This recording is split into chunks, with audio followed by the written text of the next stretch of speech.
Luigi has been getting a lot of love in recent years. Ever since the year of Luigi in 2013, we've been seeing more and more games that feature the green machine. Sometimes Luigi's taking center stage, and other times he's hidden away for us to find. Before we begin, don't forget to subscribe to The Gamer and keep up to date with all our videos on the games you love. Now, without further ado, here are the 10 games Luigi broke into. Mario Kart.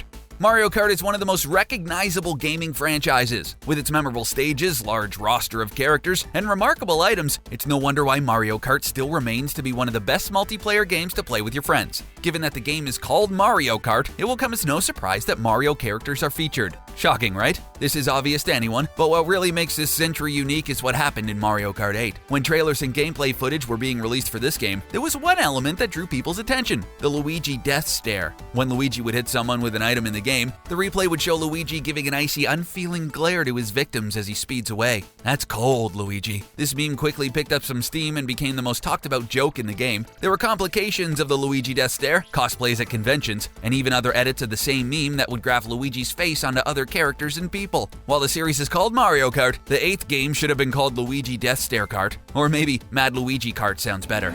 Super Mario Galaxy. Super Mario Galaxy pushed the boundaries of 3D platforming. In an age of first-person shooters and modern warfare games, Super Mario Galaxy showed us that the limits of platforming can always be pushed beyond convention. The game brought a new world with whole new ways to play, but more than that, it gave us practically 2 games in one.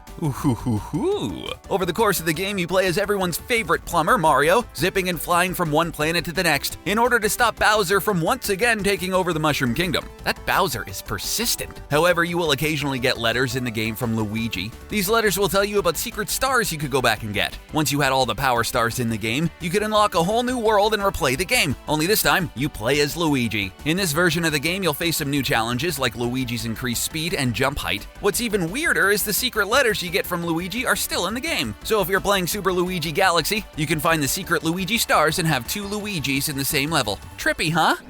The Legend of Zelda: Ocarina of Time. Often regarded as the best Legend of Zelda game ever created, Ocarina of Time is a beautifully crafted game with an open world that's full of things to do. To this day, the game continues to top a lot of gamers' best video games of all time lists. We don't think a lot of explanation about the game is in order, but what is worth mentioning is the Easter eggs and cameos this game has to Mario and Luigi. Despite it being set in the fantasy world of Hyrule, the red and green plumbers managed to sneak in a few times over the course of the game. One of the more well-known Easter eggs is early on in the game when you're in Hyrule Castle visiting the young Princess Zelda. In the courtyard, in the window, you can see portraits of the famous plumber duo. You can also see a portrait of Yoshi, Peach, and Bowser as well. Later on in the game, when Link is an adult, he travels to Lon Lon Ranch to visit Malin and Epona, only to find the stable hand Ingo has already taken over the ranch. Now, if you look closely at how their faces and mustaches look, Talon and Ingo resemble the Mario brothers, with Talon being Mario and Ingo being Luigi. It's-a me, a Talon. That doesn't sound right, does it?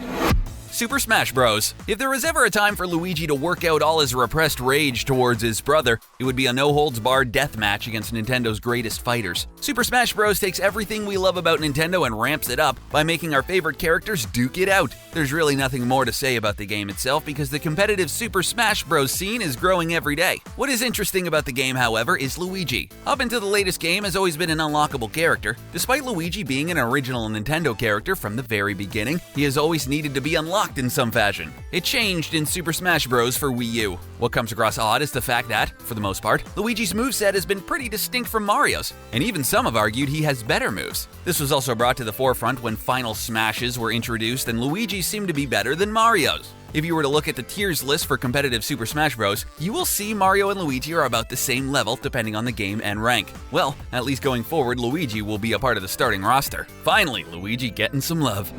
Tetris. A game that started it all and paved the way for puzzle games in the future, Tetris was released in 1989 for the Game Boy, and it's become a cultural phenomenon ever since. All you need is the first few notes of the theme song and you have veteran gamers humming along as they place blocks down. Now, while the original game is not developed for Nintendo, the version for the Game Boy was a lot of gamers' first experience with it outside the arcade machines. Tetris for the Game Boy was not that different from the original because, well, it is Tetris. There's nothing really going on except stacking blocks. However, Nintendo did inject some character into the the popular puzzle game. When playing, the first player is supposed to be Mario, and the second player is supposed to be Luigi. This is not made super obvious in order to keep the aesthetic true to the original source material, but something more obvious was in the ending credits. At the end of the game, you are greeted with a dancing troupe of Mario characters, including Luigi. Also in the lineup is Peach, Donkey Kong, Bowser, and Samus. Nintendo sure knows how to make something theirs, huh? Animal Crossing. What if you took The Sims and made the characters a mismatch of animals and colors? You would have Animal Crossing. Being on the Nintendo GameCube, Animal Crossing has enjoyed a rich franchise full of memorable characters. In addition to the day-to-day activities and chores you do to keep yourself busy, you can fill your house with many memorable trinkets and furniture sets. Collecting these sets is part of the appeal of the game, and Nintendo did not skimp on the special items you can get. What kind of Nintendo fan would an Animal Crossing player be if he did not get Mario and Luigi statues? There is an assortment of other things to get as well as Luigi costumes. Luigi Makeover! These items are available in some form in nearly all of the Animal Crossing games. You can get them in the original Animal Crossing by talking to Tom Nook and entering the universal codes. What are these codes? Well, universal codes are random object codes in the game, which can be modified to find objects that were not intentionally supposed to be in the game. IGN has a whole list of these universal codes for the Animal Crossing games, which we will leave down in the description for you gamers who want to get those sweet Luigi items.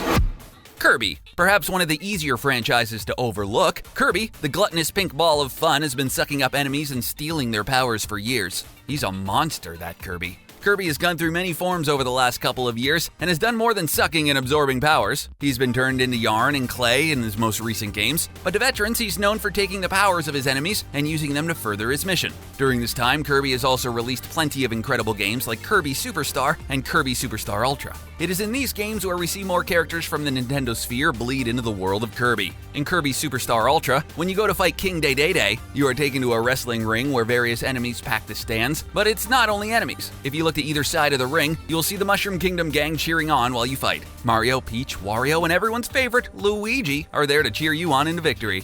Let's go, Kirby! This was shown again in the first Kirby Superstar game, but in the Ultra version, the crowd is more clear. Link's Awakening.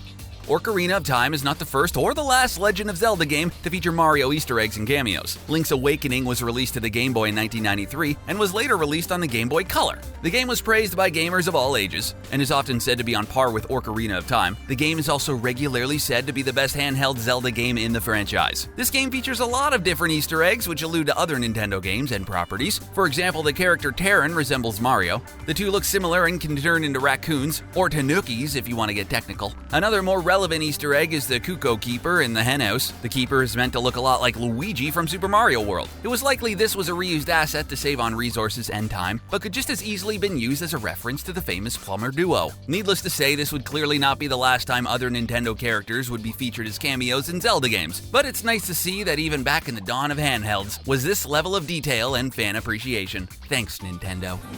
Luigi's Mansion. It was the game where Luigi became a household name in the Nintendo world. Everyone was excited to see what Luigi could do as the star of his own game, and that people actually wanted to play. Woohoo! Luigi's Mansion is a game where you once again have to rescue Mario, who is gone missing. Come on, Mario. But this time you have a whole spooky mansion to explore. Armed with a powerful vacuum, you are tasked with taking out the ghost Ghostbusters style. And saving your ungrateful, more famous brother, who we both know will not say thank you. It's just rude. Instead, he'll probably just yippee away off to another adventure and leave Luigi to clean up the mess. Good thing he's got that vacuum. Ungrateful brothers aside, Luigi's Mansion is a game Luigi didn't so much break into as he broke onto the scene. With this, we saw a side of Luigi we've never seen before. He was a coward, he was easily frightened, but he still answered the call to take up the poltergust and eliminate the ghosts for the greater good. Since the game's release, Luigi's Mansion has played an integral part in Luigi's character. For the future games to come, Luigi was allowed to show a lot more emotion and have a personality, unlike Mario, who has remained largely stagnant since the early days of the Super Mario Bros. Mario is missing. What happens when the only thing standing in Bowser's way is missing? You send in the green Mario. Dun, dun, dun, dun. It seems Luigi was saving Mario even before he took over the mansion. Mario is Missing remains one of the most infamous games in the NES library. It was an educational game where Bowser was planning to flood the world by using hair dryers to melt the ice caps, scientifically correct, and the only way to stop him was to learn geography, history, and other facts. Learning is fun! Running on DOS, the NES and SNES classic Mario is Missing was one of the first instances of Luigi being front and center for a Mario game. Though it was panned by critics, it has kind of become a retro game meme with Let's Players. In the game, Mario has been kidnapped by Bowser, and you have to play as Luigi to get him back. You travel around looking for clues and solving puzzles, while also learning about the facts of cities and countries you are exploring. There really isn't much more to say since the game isn't really all that interesting, fun, or deep. Sorry, Luigi. We love you. That being said, the game has been praised for its original Super Mario World remixes, so hey, at least the music is catchy. And those were 10 games Luigi broke into. How much do you love the mean green machine that is Luigi? What's your favorite Luigi game? Let us know in the comments below. Be sure to subscribe to The Gamer for more exciting videos on the games you love. While you're here, check out our playlist. You just might find your next favorite video. Mario! Nintendo!